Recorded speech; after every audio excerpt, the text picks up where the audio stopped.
Hello everyone, I am Gautam Raika. Welcome back to your channel learn about medicine. Guys, आज का जो topic है बहुत इम्पोर्टेंट टॉपिक है। आज का टॉपिक है हमारा वर्टिगो, यानी कि चक्कर आना।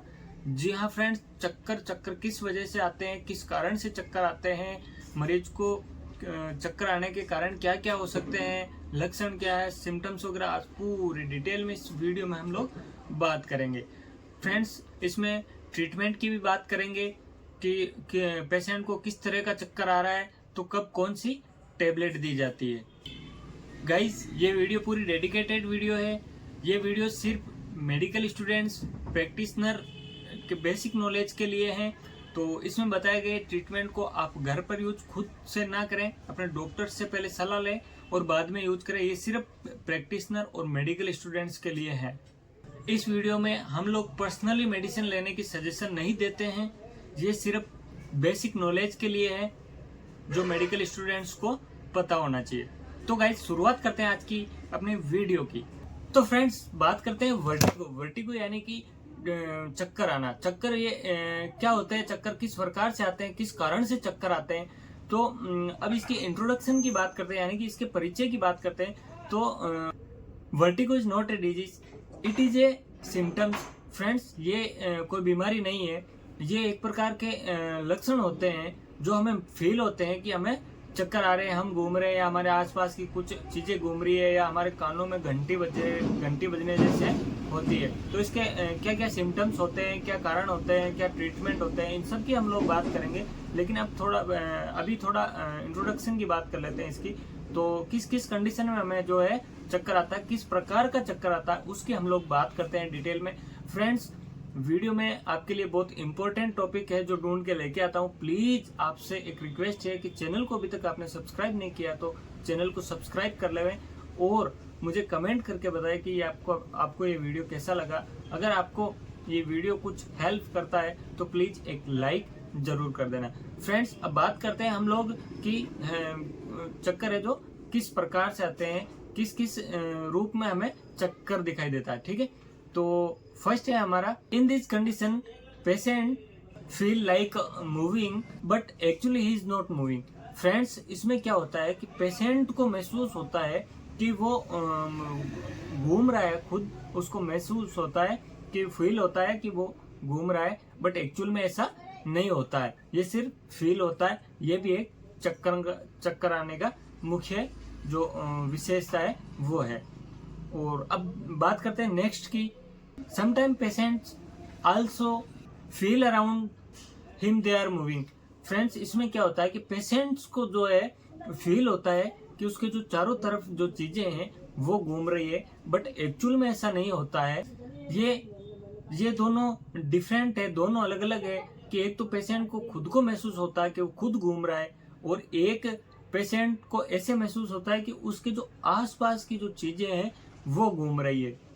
इन दोनों में मरीज को अलग अलग ट्रीटमेंट दिया जाता है। आपको मरीज को ये पूछना होता है कि उसको चक्कर है वो किस प्रकार का आ रहा है ना। फ्रेंड्स, अब बात करते हैं हम लोग बेसिक कोज, यानी कि सामान्य कारण क्या है चक्कर आने के। तो सामान्य कारण में हम लोग बात करते हैं। फर्स्ट हमने जो टॉपिक रखा है वो है टॉप हाइट्स, यानी कि आप अधिक ऊंचाई में कहीं खड़े हो गए हो, या कहीं अधिक ऊंचाई में जैसे छत है, टॉवर वगैरह ऐसा कुछ, या आप झूले में कहीं घूम रहे हो तो आपको चक्कर आ सकते हैं। दूसरा हमारा जो मुख्य कारण है वो है ट्रेवलिंग, यानी कि ट्रेवलिंग करने के दौरान भी आपको चक्कर आना महसूस हो सकता है, उल्टियाँ होना, है ना। और तीसरा हमारा है वोमिटिंग। अगर ज़्यादा वोमिटिंग हो रही है तो भी हमें चक्कर आने की संभावना होती है। और चौथा है हमारा माइग्रेन हो रहा है किसी को तो भी चक्कर आ सकते हैं, जिसको हम लोग बोलते हैं आदर्शी हमारे लैंग्वेज में। तो इस कंडीशन में भी आपको चक्कर आ सकते हैं। अब हम लोग बात करते हैं मेन कोज, यानी कि मुख्य समस्या। मेन कोज मीन्स मुख्य समस्या क्या है जिस कारण से हमें चक्कर आते हैं। तो मेन कोर्स में हम लोग बात करते हैं सबसे पहले मेनियर्स डिजीज। ये एक बीमारी होती है जिसके कारण भी हमें चक्कर आने लगते हैं। इनकी सारी की मैं डिटेल वीडियोस कभी अपलोड करूंगा। तो अभी हम लोग आगे बढ़ते हैं, और इस मेन कोर्स का जो दूसरा मुख्य कारण होता है वो है वेस्टिब्यूलर न्यूराइटिस। वेस्टिब्यूलर न्यूराइटिस भी एक बीमारी होती है जिस कारण से अभी हमें चक्कर है जो आने लगते हैं। तीसरी हमारी वो है हेड इंजुरी, यानी कि सर में किसी प्रकार की कोई चोट लगी है तो भी हमें चक्कर आ सकते हैं। अब बात करते हैं चौथे पॉइंट की, तो चौथा हमारा जो मेन पॉइंट है वो है नेक इंजुरी। नेक इंजुरी के कारण भी है जो हमें चक्कर आ सकते हैं। अब हम लोग बात करते हैं नेक्स्ट ब्रेन ट्यूमर। ब्रेन में कोई किसी प्रकार का ट्यूमर है तो भी हमें चक्कर आ सकते हैं। और लास्ट है वो है कि सम मेडिसिन, कुछ दवाइयां लेने के कारण, कुछ मेडिसिन खाने के कारण भी हमें जो है चक्कर आ सकते हैं। अब हम लोग बात करते हैं सिम्टम्स की, यानी कि इसके लक्षण की बात करते हैं। तो लक्षण में चक्कर आने के क्या क्या लक्षण होते हैं, तो उसमें हमारे सबसे पहला जो पॉइंट है वो है बैलेंस प्रॉब्लम, यानी कि संतुलन बिगड़ना। और दूसरा जो है हमारा वो है टिनाइटिस, यानी कि कान में घंटी बजना, कान में टिनिंग की आवाज आनी, है ना। तो इस प्रकार से भी हमें जो है चक्कर आते हैं। अब हम लोग बात करते हैं नेक्स्ट पॉइंट की। नेक्स्ट हमारा जो लक्षण है वो है वोमिटिंग, है ना, और हेडेक। इन कारण से भी है जो चक्कर आ सकते हैं। अब जो नेक्स्ट है वो है नेक्स्ट हमारा है नेक्स्टोगम्स। नेक्स्टोगम्स में क्या होता है कि यानी आंखें चकराना, हमारी आंखों में ऐसा महसूस होता है कि हमें चक्कर आ रहा है। अब हम बात करते हैं इसके ट्रीटमेंट की। मेन जो हमारा पॉइंट है वो है ट्रीटमेंट। तो फ्रेंड्स, अब ट्रीटमेंट की अगर बात करें तो ट्रीटमेंट में कौन सी दवाई किस प्रकार के चक्कर आने पर दी जाती है। तो फ्रेंड्स, जो पहला जो मेडिसिन है वो है बीटा हिस्टिन। बीटा हिस्टिन एक टेबलेट आता है, साल्ट आता है बीटा हिस्टिन, जिसका हम लोग चक्कर आने में उपयोग लेते हैं। तो इसका यूज कैसे करना है? यूज है it's use patients feel ringing in year and vertigo, यानी कि पेशेंट को जब कान में घंटी बजने लगे और चक्कर जैसे महसूस हो तब है जो बीटा हिस्टिन का यूज किया जाता है। और अब इसकी डोज की बात करें तो इसका डोज है वो 8 mg का आप सुबह और शाम खा सकते हैं, जो पेशेंट को दे सकते हैं। ठीक है, 8 mg का जिसकी डोज होती है वो बीडी होती है, यानी कि सुबह शाम। अब हम नेक्स्ट जो मेडिसिन है वो है हमारी प्रोमेथार्जिन।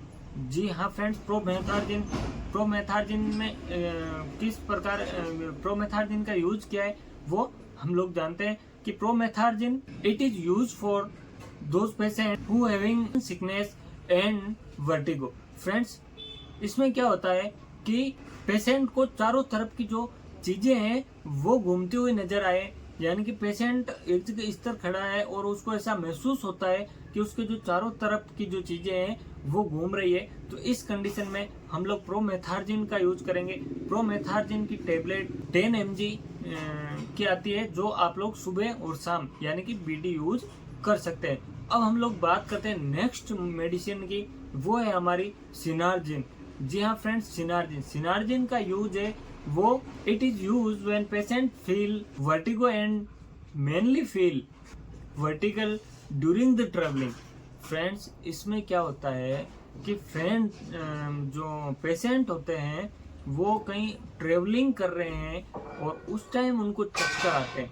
एक तो ऐसे नॉर्मली उनको चक्कर आते हैं तब, और जब पेशेंट ट्रेवलिंग के दौरान किसी को चक्कर आते हैं तब हम लोग सिनार्जिन का यूज करते हैं। सिनार्जिन की जो टेबलेट आती है वो 25 mg की आती है। अगर इसकी डोज की बात करें तो 25 mg, अगर किसी को नॉर्मल वर्टिगो यानी कि किसी को नॉर्मली चक्कर आ रही है तो उसको 25 mg की टेबलेट एक टाइम यानी कि सुबह दी जा सकती है। और अगर ट्रेवलिंग के दौरान किसी को चक्कर आ रहे हैं तो उसको बीडी है 25 mg की जो टेबलेट है सिनार्जिन की, वो बीडी यानी कि आप सुबह शाम दे सकते हैं। तो फ्रेंड्स, ये था आज अपना एक छोटा सा वीडियो। मिलते हैं नेक्स्ट वीडियो में नए टॉपिक के साथ। अगर आपको वीडियो अच्छा लगा हो तो लाइक करना, शेयर कर देना अपने दोस्तों के साथ में, और किसी भी प्रकार का आपको वीडियो चाहिए तो मुझे आप कमेंट कर सकते हैं। तो फ्रेंड्स, मिलते हैं नेक्स्ट वीडियो में नए टॉपिक के साथ। तब तक के लिए जय हिंद, जय भारत।